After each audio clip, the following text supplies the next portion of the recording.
places side by side on the lined baking sheet, about 3 centimeters apart to allow for spreading.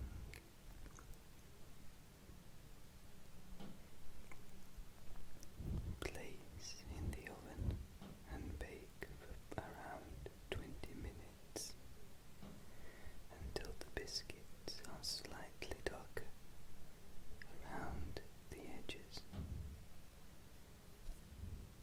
Wearing oven gloves, remove the baking sheet from the oven and set it on a wire rack.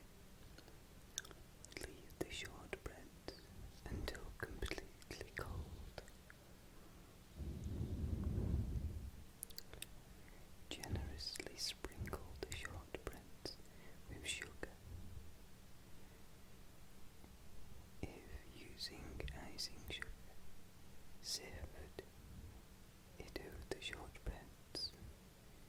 Store in an airtight tin and eat within 4 days.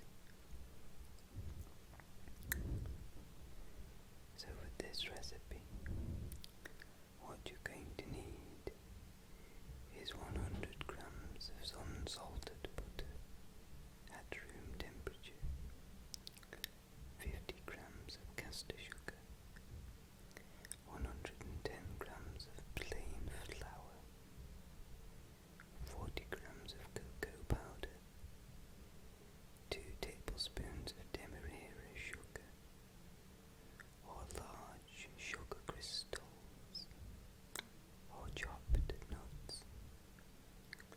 Icing sugar or caster sugar for sprinkling is optional.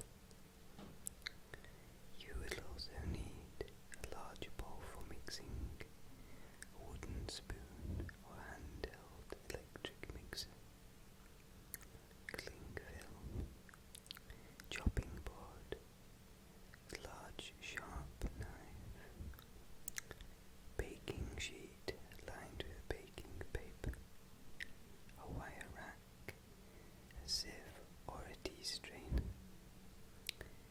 and combined all of that will make your choco shortbread.